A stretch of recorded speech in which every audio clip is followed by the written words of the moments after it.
আমাকে মাহাদি হাসান সাহেব, যিনি মাদ্রাসার পরিচালক, তিনি বলেছেন আসলে গার্জিয়ানদের উদ্দেশ্যে, অভিভাবকদের উদ্দেশ্যে দু চারটি কথা বলার জন্য। তো আমি আসলে আন্তরিকভাবেই নিয়ত করেছি আসলে, কারণ হেফজখানার ছাত্ররা তো বয়সে স্বাভাবিকভাবে একটু ছোট হয়, ওদের আসলে বুঝ ব্যবস্থাও ওরকম পাকাপোক্ত হয় না। তো এই সন্তানদেরকে যারা মানুষ করবে, এই সন্তানদের আগামী দিনের ভবিষ্যৎ পরিকল্পনা যারা নির্ধারণ করবে, যাদের হাতে সন্তানের ভাগ্য নিয়ন্ত্রিত থাকবে, আসলে আগে তাদেরকেই পরিশুদ্ধ হওয়া দরকার। তো এই জন্য আসলে আমি নিয়ত করেছি আমাদের অভিভাবক বৃন্দ, বিশেষ করে আমাদের মহিলা অভিভাবক, বাচ্চাদের মা অথবা অন্য কোনো গার্জিয়ান যিনারা এসেছেন, আপনারা মোবাইলগুলিকে সাইলেন্ট করে দিয়ে, বিনয়ের সাথে অনুরোধ করছি, মোবাইলগুলিকে সাইলেন্ট করে সম্ভব হলে বন্ধ করে আমাদের আলোচনাগুলি শুনবেন এবং হেদায়েতের নিয়তে। আল্লাহ তাআলা আমাদের প্রত্যেককে, আমাদের সন্তানগুলিকে সত্যিকার অর্থে নীতি নৈতিকতা সম্পন্ন আদর্শবান মানুষ, আদর্শবান নাগরিক হিসাবে আল্লাহ যেন কবুল করেন। প্রথম কথা আমি যেটা বলতে চাই, আমাদের দেশের গার্জিয়ানরা মনে করেন যে দিন শেখা, ধর্মীয় জীবন ব্যবস্থাপনা সম্পর্কে নলেজ অর্জন করা, এটা সন্তানের উপরে ফরজ বা বাধ্যতামূলক। দাদা নানা মনে করে নাতি নাতনির উপরে ধর্মীয় জ্ঞান অর্জন করা ফরজ।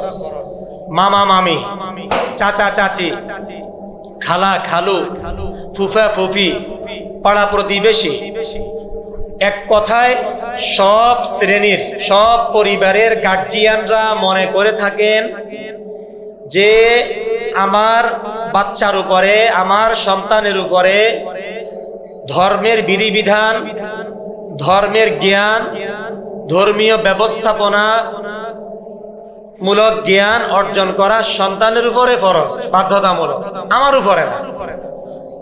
এটা আমাদের সমাজে মারাত্মক একটা রং কনসেপ্ট, খুব সিরিয়াসলি একটা ভয়াবহ রকমের একটা এই ভুল ধারণা। না, বাচ্চাটা তো এখনো ছোট, এই বাচ্চা যেদিন 15 বছর পরিপূর্ণ হবে, এই বাচ্চা যেদিন প্রাপ্তবয়স্কে উপনীত হবে, ওই সময় গিয়ে বাচ্চার উপরে আল্লাহ প্রদত্ত দ্বীনের প্রত্যেকটি বিধান তার উপরে বর্তাবে। বাকি সন্তান 15 বছর বয়সের আগেই আমাদের দেশের সচেতন অভিভাবকরা, সচেতন গার্জিয়ানরা বাচ্চাকে আগে থেকেই ধর্মের জ্ঞান অর্জন করানোর জন্য পরিপূর্ণ প্রস্তুতিমূলক একটা ভূমিকা হিসেবে তাদেরকে মাদ্রাসায় ভর্তি করে থাকে। কিন্তু বাচ্চার উপরে তো এখন 15 বছরের আগ পর্যন্ত তো আল্লাহর কোনো বিধান, কোনো গুনাহ তার আমলনামায় লেখা হয় না, কোনো সওয়াব তার আমলনামায় যোগ হয় না। সেই কোনো অপরাধ করলে আন্তর্জাতিক আইন বলেন, রাষ্ট্রীয় আইন বলেন, সামাজিক আইন বলেন, কোন আইনে এই সন্তান অপরাধী হিসাবে সাব্যস্ত হয় না, না আল্লাহর আইনে, না দুনিয়ার আইনে।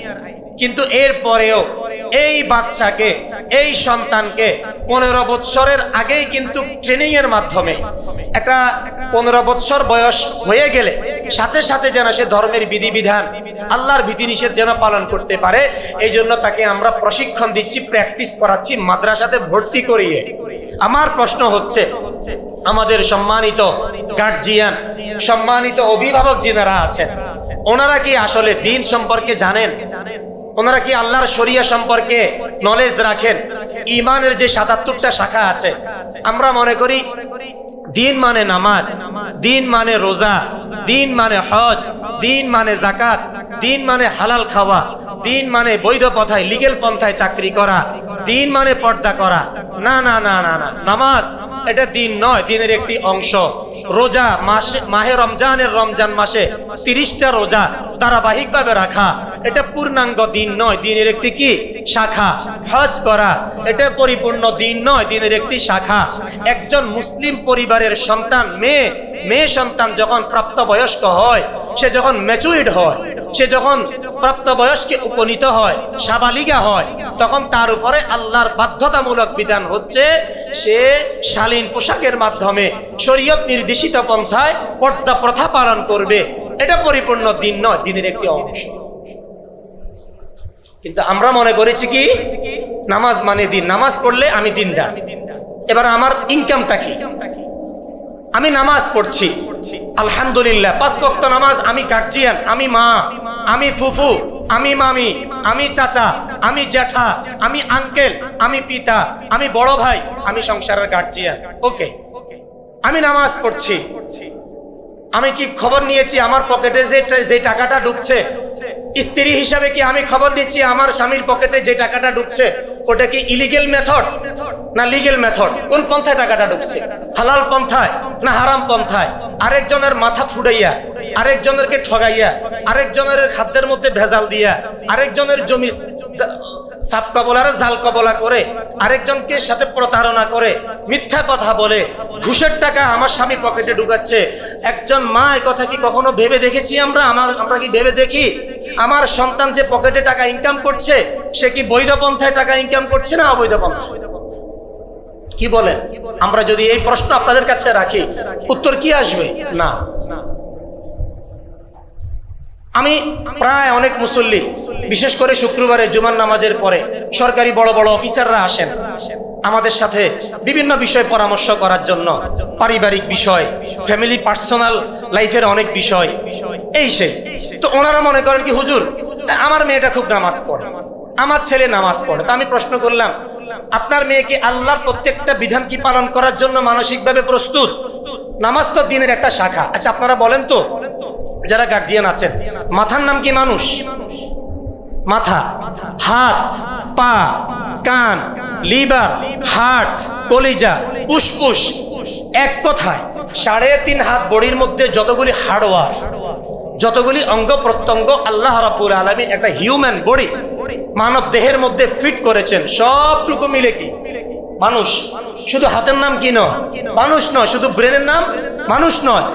একজন মানুষ কি, একজন মানুষের সব ঠিক আছে কিন্তু সে মেন্টালি সমস্যা, সে পাগল। তদ্রূপ ভাবে শুধু নামাজ এটা দিন নয়, এটা দিনের অবিচ্ছেদ্য এসেনশিয়াল একটা পার্ট, বাধ্যতামূলক, আবশ্যকীয় একটা বাধ্যতামূলক আল্লাহ পাক প্রদত্ত আইন এবং বিধান, সেটা ভিন্ন আলাদা। কিন্তু গোটা দিন এই 3.5 হাত বডির সমস্ত অঙ্গ প্রত্যঙ্গ নিয়ে যেমন একজন সুস্থ মানুষ তৈরি হয়, আল্লাহর দ্বীনের 77টা ঈমানের শাখা নিয়ে একজন মানুষ ঈমানদার। সুবহানাল্লাহ, 77টা শাখা। এই জন্য এতটুকু ছিল আমার আলোচনার ভূমিকা। এবার আমি মূল টপিকে আলোচনা করছি। এখন আমাদের সমাজে গার্জিয়ানরা মনে করে থাকেন, আমরা যারা অভিভাবক আছি, আমরা যারা সন্তানের বাবা মা, সন্তানের গার্জিয়ান, আমরা মনে করি কি আমি সন্তানকে মাদ্রাসায় ভর্তি করাইলেই অটোমেটিক আমার সন্তানটা মানুষ হয়ে যাবে। আমার সন্তানকে আমি কেজি স্কুলে, আমার সন্তানকে আমি কিন্ডার গার্ডেনে, আমার সন্তানকে আমি প্রাইমারি স্কুলে, হাই স্কুলে, ইউনিভার্সিটিতে অথবা আন্তর্জাতিক মানের কোনো শিক্ষা প্রতিষ্ঠানে ভর্তি করাই দিলে আমার সন্তান অটোমেটিক কি হয়ে যাবে? মানুষ হয়ে যাবে। আপনারা যারা গার্জিয়ান আছেন, আপনাদের কাছে বিনয়ের সাথে আমার প্রশ্ন, এই ধারণাটা কি আদৌ সঠিক? আমি যদি আপনাদের কাছে আবারও একটা প্রশ্ন রাখতে চাই, বলেন এই জামানায় মাদ্রাসার সংখ্যা বেশি না কম? হ্যাঁ, মাদ্রাসার সংখ্যা বেশি না? আগের জামানায় মাদ্রাসার সংখ্যা এখন কম, বেশি না? মাদ্রাসার সংখ্যা বেশি কই? আচ্ছা আমি একটু বুঝাইলে আপনারা বিষয়টা বুঝবেন। আগের জামানায় মাদ্রাসার সংখ্যা ছিল বেশি, শিক্ষা প্রতিষ্ঠানের সংখ্যা ছিল বেশি। আর এখনকার জামানায় মাদ্রাসার সংখ্যা হইল কম। কিভাবে দেখেন, আগেকার জামানায় একটা সন্তান পরিবারে যখন মায়ের কোলে যাইতো, মায়ের কোলটা তার জন্য একটা মাদ্রাসা, দাদুর কোলে যাইতো সেটা একটা মাদ্রাসা, ফুফির কোলে যাইতো সেটা একটা কি বলেন মাদ্রাসা, চাচার কোলে যাইতো সেটা একটা কি মাদ্রাসা। কেন? কেউ মিথ্যা কথা বলে না। একটা পরিবারে যদি 10 জন, একটা জয়েন্ট ফ্যামিলি হয়, একটা পরিবারের সদস্য সংখ্যা যদি 10 জন হয়, হ্যাঁ, চাচা জ্যাঠা দাদা দাদি ফুফা ফুফি সব মিলে প্রত্যেকটা কোল এক একটা শিক্ষালয়, প্রত্যেকটা কোল মানুষ গড়ার এক একটা কারিগর। কেউ মিথ্যা কথা বলে না, কেউ হারাম খায় না, পেটের মধ্যে পকেটের মধ্যে কেউ হারাম টাকা ঢুকায় না, সবাই নামাজি, সবাই নীতি নৈতিকতা সম্পন্ন আদর্শবান মানুষ। কিন্তু আজকে যদি আমরা যদি অ্যানালাইসিস করি, গবেষণা করি, আমরা যদি আমাদেরকে জিজ্ঞেস করি, বলেন এই হিসাবে কি এখন মাদ্রাসার সংখ্যা বেশি না কম? বলেন না কম। এখন আর আগের মতো পরিবারের সমস্ত সদস্যরা ছিল কি, সদস্যদের এক একটা কোল ছিল মাদ্রাসা। এখন কি আমাদের মুসলিম পরিবারের প্রত্যেকটা সদস্যের কোল কি মাদ্রাসার মর্যাদায় কি এখন আছে? চাচা খায় হারাম, বাবা বাবা বাবা বাবা বলে সারাদিন মিথ্যা কথা, মা বলে মিথ্যা কথা, সব ফেথফুল।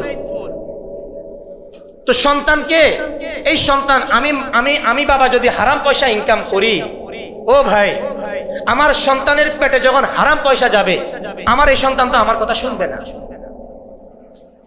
আমার মেয়ের পেটে যদি হারাম পয়সা ঢুকে, ইলিগেল পন্থায় কামানো উপার্জিত টাকা যদি ঢুকে, আমার এই মেয়ে তো আল্লাহর কসম, আল্লাহর কসম, আল্লাহর কোরআনের শপথ, কাবা শরীফের শপথ, কোন সন্তানের পেটে যদি কোনো বাবা মা স্বেচ্ছায় সজ্ঞানে ইচ্ছাকৃতভাবে যদি হারাম পয়সা যদি ঢুকায়, আপনারা এই কথা আল্লাহর কোরআনকে সাক্ষী রেখে লিখে নিতে পারেন, মাথায় মাইন্ড সেট আপ করে নিতে পারেন, মাথায় কথা ঢুকাইতে পারেন, কলবের মধ্যে এই কথা লিখে নিতে পারেন। এই সন্তান আপনার কখনোই বাধ্য সন্তান হবে না। এই সন্তানের যে হারাম আপনি এই সন্তানের পেটে ঢুকিয়েছেন, আমি ঢুকিয়েছি, সন্তান আমাকে ভোগাইয়া ভোগাইয়া কবরে নিয়ে লিখে রাখেন এই কথা।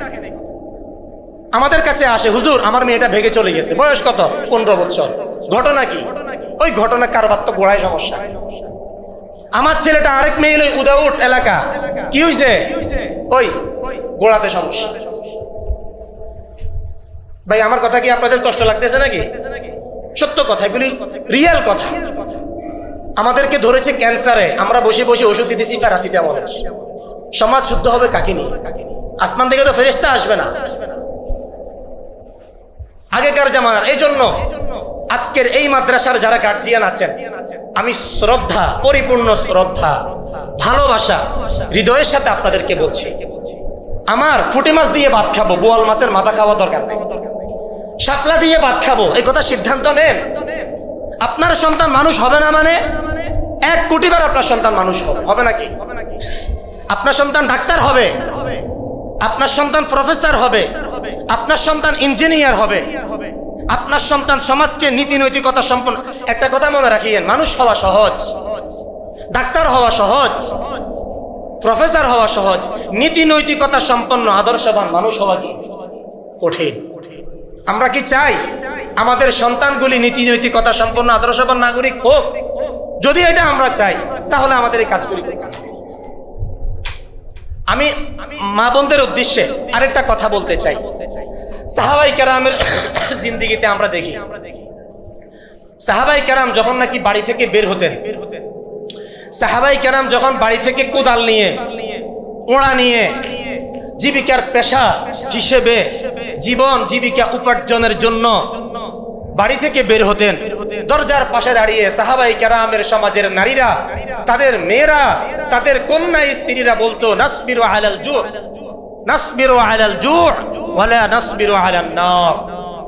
খবরদার, ওহে আমার স্বামী, মা বলতো ওহে আমার ছেলে, বোনে বলতো ওহে আমার ভাই, শুনো শুনো শুনো, আল্লাহকে ভয় করো, ইত্তাকিল্লাহ ফিনা, আমাদের ব্যাপারে আল্লাহকে ভয় করো, তুমি হালাল পন্থায় যা পাও কামাই করো। হারাম পন্থায় কামাই করে আমাদেরকে বিপদে ফেলে। তার মানে কি? তারা বলতো ইহয়া উলুমিদ্দিন, ইহয়া উলুমিদ্দিন, ইমাম গাজালি রাহিমাহুল্লাহ ঘটনা লিখেছেন যে ওই জামানার মহিলারা বলতো নাসবিরু আলাল জু', প্রয়োজনে না খেয়ে থাকবো, রোজা রাখবো, উপাস থাকবো, অর্ধাহারে দিন কাটাবো, অনাহারে দিন কাটাবো, এরপরেও কোন মানুষের মাথা ফাটানো টাকা, মানুষের অবৈধ টাকা, অবৈধ সম্পদ, সম্পদের মাধ্যমে উপার্জিত টাকা দিয়ে আমাদের পেটে খাবার দিয়ে না। আল্লাহু আকবার। একটা পরিবারকে সংস্কার করতে পারে একজন মা, একজন স্ত্রী, একজন বোন। তারা বলতো না খেয়ে থাকতে পারবো, ধৈর্য ধারণ করতে পারবো, ওয়ালা নাসবিরু আলান নার, তবে জাহান্নামের আগুন আমরা কি করতে পারবো না, সহ্য করতে পারবো না। আজকে আমাদের সমাজের চিত্র কি? আমরা মারা লম্বা একটা স্লিপ ধরাই দিই, লম্বা একটা স্লিপ। আমাদের বোনেরা সমাজের, আমাদের স্ত্রীরা, আমাদের মায়েরা এত বড় একটা স্লিপ, বক্স খাট লাগবে, শোকেস লাগবে, ঘরের মধ্যে ফ্রিজ একটা আছে আরেকটা লাগবে, তারপরে গলার মধ্যে নেকলেস লাগবে, অ্যান্ড্রয়েড সেট লাগবে। পাশের বাসার ভাবির ওই আছে আমার এই নাই, আমার বোনের ওই আছে আমার এই নাই, বোনের মাথার আছে এসি ঘুরে, আমার মাথার আছে ফ্যান নাই। কথা বলেন না গার্জিয়ানরা, ঠিক না বেঠিক? আপনি আপনার স্বামীকে প্রেসার ক্রিয়েট করছেন, পাশের বাসার ভাবি কি হালাল পন্থায় করছে না হারাম পন্থায় করছে? আপনি ওইটাকে আপনার স্বামীর উপরে চাপাইলেন কেন রে ভাই? কেন বোন? কি কারণ? আপনাকে চিন্তা করতে হবে।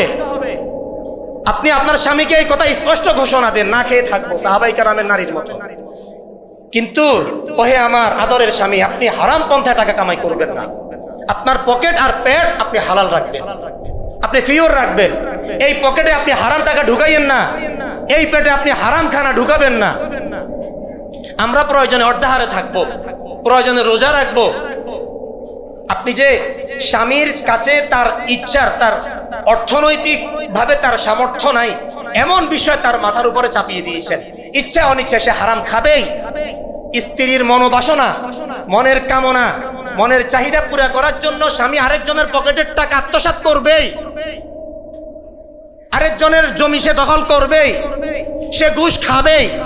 আর স্ত্রী যদি বলে দেয় জিরো টলারেন্স, শাপলা দিয়ে ভাত খাবো, লতি দিয়ে ভাত খাবো, ডাউল দিয়ে ভাত খাবো, পুঁটি মাছ দিয়ে ভাত খাবো, আলুর ভর্তা করে কাঁচা মরিচ দিয়ে পেঁয়াজ দিয়ে ভাত খাবো, তারপরেও আমার পরিবারের মধ্যে হারাম টাকায় যেন কোনো সদাই না আসে। এটা যদি হয়, আমাদের পরিবারের মুসলিম মাদের, মুসলিম বোনদের ভূমিকা, আল্লাহর কসম আল্লাহ পাকের উপরে পূর্ণাঙ্গ আস্থা এবং বিশ্বাস রেখে বলতে পারি, আমাদের এই পরিবার, আমাদের এই সমাজ 80% শুদ্ধ হবে। আপনারা কি একমত নাকি ভাই? শুদ্ধ হবে। এজন্য আমার আলোচনা, মাইকের আওয়াজ যে সমস্ত মহিলা অভিভাবক বৃন্দ শুনছেন, সম্মানিতা মায়েরা শুনছেন, আপনাদের কাছে দুই হাত জোড়ে আল্লাহর ওয়াস্তে এই সন্তানগুলির জীবন মার্ডার করিয়েন। কলবে যদি হারাম ঢুকে, কোরআনের আলো বরবাদ হয়ে যাবে, খান খান হয়ে যাবে, তছনছ হয়ে যাবে। আপনাদের কাছে বিনয়ের সাথে অনুরোধ, সিদ্ধান্ত নেন, আল্লাহর দিন পালন করব, হারাম খাবো না, সন্তানের পেটে হারাম ঢুকাবো না। আল্লাহ তাআলা আমাদেরকে তৌফিক দান করুন, আমিন। সর্বশেষ একটা কথা 2-3 মিনিটে বলে আমি আলোচনার ইতি টানছি। আমাদের বাংলাদেশে গার্জিয়ানদের একটা ভুল একটা কনসেপ্ট আছে। কি কনসেপ্ট? হুজুর আমার ছেলে এটারে আপনি হাফেজ সাহেব একটু শুনলে ভালো হয়, আমার ছেলে এটারে আপনি হাফেজ বানাইতে হয়, রক্ত মাংস হাড্ডিটা আমার, গোস্ত রস্ত বিকিনাম নেস, কিন্তু আমার সন্তান এটারে আপনি হাফেজ বানাইতি, ফিডি হোক মারি হোক যেভাবে হোক। হুজুর আমি নিয়ত করছি, এই বাচ্চাটা যখন দুনিয়াতে আসছে মরিজাম ধরছিল, আমি নিয়ত করছি, আল্লাহ মান্নত করছি, আল্লাহ যদি আমার এই সন্তানটারে যদি তুমি বাঁচাই রাখো, আমি এর কোরআনে হাফেজ বানাবো। এই ধরনের চিত্র আমাদের সমাজে আছে নাকি না? আমি বিনয়ের সাথে বলতে চাই, আমরা হেফজ পড়েছি 2000 সাল থেকে 2004 পর্যন্ত মিরওয়ারিশপুর হোসাইনিয়া মাদ্রাসা। আমাদের অনেক কারগুজারি চোখে দেখা আছে। সিয়ল গার্জিয়ান নিজে সিয়ল কিনে হুজুরের হাতে তুলে দিয়েছে, হুজুর বাচ্চাটারে যেহেতু বাড়ির দিকে চলে যায়, ঠিক মতো মাদ্রাসা থাকে না, সিয়ল দিয়ে বাঁধি দেন। এই বাচ্চাটা বাথরুমে যাইতো সিয়ল হাতে করে। আজকে তাদের কন্ডিশন, তাদের চরিত্র চিত্র আমরা দেখলে আমাদের বুক ফেটে কান্না আসে। এগুলি গার্জিয়ানদের রং সিদ্ধান্ত। আমার এক ছাত্র রিসেন্টলি মিশর আজহার বিশ্ববিদ্যালয়ে কোরআনিক সায়েন্সের উপরে অনার্স করছে। আমার শিক্ষকতার প্রথম জীবনের ছাত্র, তার সাথে মাঝে মাঝে আমার কথা হয়।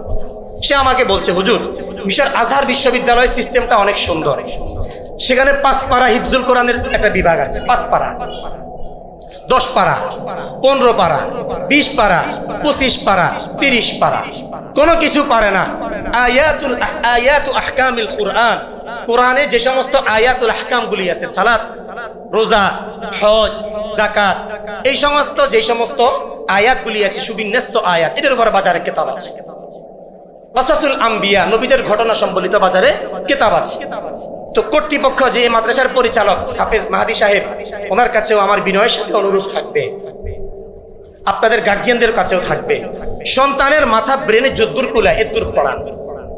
সন্তান যদি 5 পারা উইলিংলি পড়তে চায়, 5 পারা তাকে পড়ান, তাকে প্রেশার ক্রিয়েট করিয়েন। আরব বিশ্বে এই চর্চা, এই প্র্যাকটিস বহু আগ থেকে হয়েছে। 5 পারা দিয়ে একটা সার্টিফিকেট দিয়ে দেয়, সেই 5 পারা হাফেজ। 10 পারা মুখস্থ হয়েছে, একটা সার্টিফিকেট দিয়ে যায়, সে 10 পারা হাফেজ। হোক না, সমস্যা নেই। আল্লাহ তৌফিক দিলে এই সন্তান যখন আরবি ব্যাকরণ বুঝবে, তখন এই সন্তান একসময় অটোভাবে সে হাফেজ হয়ে যাবে। সম্ভব, এটা অসম্ভবের কিছু না। এই জন্য আপনাদের কাছে অনুরোধ থাকবে, মাদ্রাসার যিনি পরিচালক হাফেজ সাহেবকে কখনো এই কথা বলবেন না, হুজুর আমার বাচ্চারা হাফেজ বানাইতেই হইব, যত কিছু লাগুক আমি দিব না। এটা ভুল কথা, এটা আবেগ, এটা বিবেক, চিন্তা প্রসূত কথা নয়। এই জন্য আর মুফরাদাতুল কোরআনগুলি অনুরোধ থাকবে হাফেজ সাহেবের কাছে। বাজারে কিতাব আছে মুফরাদাতুল কোরআন, বাচ্চাদেরকে ফাঁকে ফাঁকে ফাঁকে ফাঁকে কোরআনের যেই ওয়ার্ড বুক আছে এগুলি শিখাই ফেলে, দৈনিক 5টা। এদের এখন মেধা ভাব। ইনশাআল্লাহ হবে কি, বাচ্চাটা যখন 30 পারা কোরআনের হাফেজ হবে, পুরো 30 পারা কোরআনের যতগুলি ওয়ার্ড আছে তার মুখস্থ হয়ে যাবে।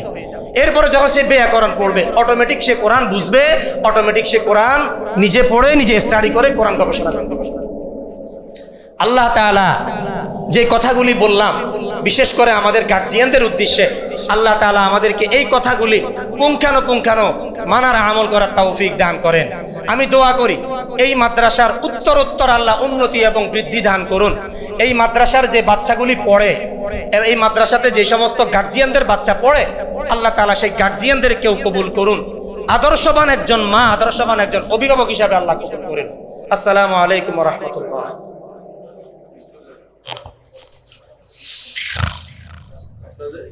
আপনাদের